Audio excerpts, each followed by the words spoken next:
Assalamualaikum warahmatullahi wabarakatuh. Kami dari kelompok 10 izin memperkenalkan diri. Saya Novel Febri Nafis dengan NIM D1A 022086. Saya Angan Almesyah Pramesti dengan NIM D1A 022020. Saya Muhammad Akbar Senopati dengan NIM D1A 02208. Saya Nur Alifah Khairisa dengan NIM D1A 022177. Saya Arka Salsabila dengan NIM D1A 022079. Di sini kami akan menjelaskan tentang kasus pemalsuan susu dalam bentuk video. Mohon disimak baik-baik ya videonya. Latar belakang. Menurut SNI nomor 3141.1 tahun 2011, definisi susu segar adalah cairan yang berasal dari ambing sapi yang bersih dan sehat yang diperoleh dengan cara pemerahan yang benar, yang kandungan alaminya tidak dikurangin atau ditambahi dan belum mendapat perlakuan apapun kecuali pendinginan. Susu sapi termasuk produk minuman yang cepat rusak dan tidak dapat bertahan lama, terutama untuk jenis susu segar. Susu mudah rusak dan basi sehingga berbahaya jika tetap dikonsumsi. Banyaknya manfaat mengonsumsi susu menyebabkan meningkatnya jumlah masyarakat yang mengonsumsi susu sehingga membuat banyak sekali oknum-oknum yang melakukan pemalsuan terhadap susu untuk meraih keuntungan yang lebih besar. Rumusan masalah yang kami bahas dalam kasus pemalsuan susu ini antara lain yang pertama adalah apakah deskripsi tersebut menurut Anda tepat?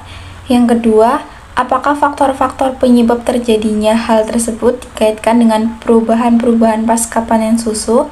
Yang ketiga, bagaimana Anda memberikan edukasi kepada halayak untuk memilih susu yang berkualitas baik? Yang keempat, apa saran Anda supaya hal tersebut tidak terjadi? Dan yang terakhir adalah bagaimana karakteristik atau sifat-sifat susu yang berkualitas dikaitkan dengan komposisi dan karakteristik susu. Apakah deskripsi tersebut menurut Anda tepat? Pemalsuan susu banyak dilakukan oleh pedagang susu di pasaran. Salah satunya pada tahun 2011 silam oleh pedagang susu eceran di Gunung Pati, Semarang, yang mencampur susu dagangannya dengan perasan santan. Kasus pemalsuan susu dapat dikatakan sebagai masalah yang serius karena bisa mengancam kesehatan konsumen. Beberapa bahan tambahan yang digunakan untuk mencampur susu dapat mencakup air, tepung, gula, deterjen, bahan pengawet, pewarna, dan bahkan bahan kimia berbahaya seperti formalin.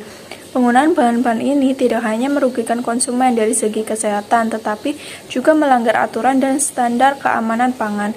Pemalsuan susu dapat memiliki dampak yang serius, termasuk kesehatan yang terganggu bagi konsumen yang mengonsumsinya.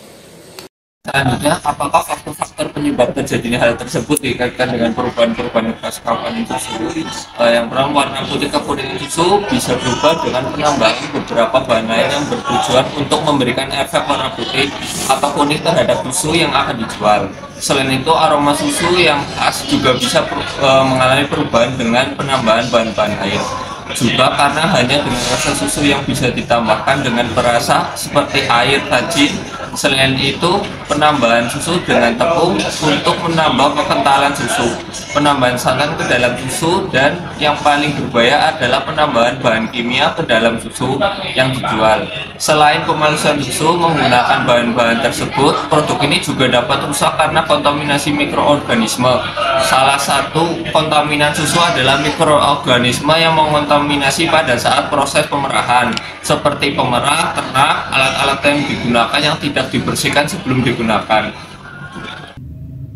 Oke, yang selanjutnya yaitu cara mengedukasi masyarakat untuk memperoleh susu yang baik, yang berkualitas tinggi sehingga terhindar dari memperoleh susu yang palsu, antara lain dengan cara yang pertama, dengan menyebarkan informasi melalui kampanye publik, seminar, ataupun brosur yang mudah diakses oleh masyarakat.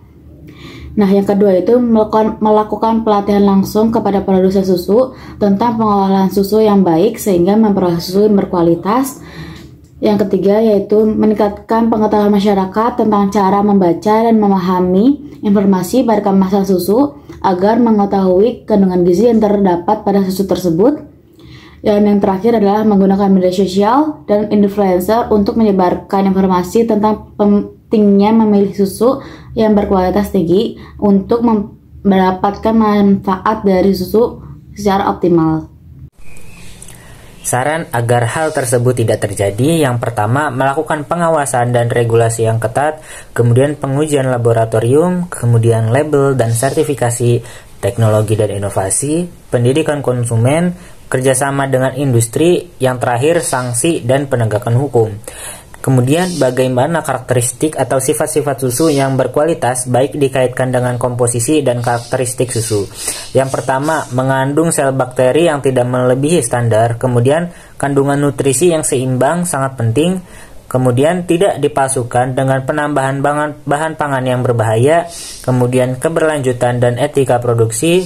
Kemudian keterjangkauan harga harus diperhatikan. Dan yang terakhir, melihat kualitas susu secara organoleptik, baik dari warnanya, teksturnya, aroma, dan rasanya.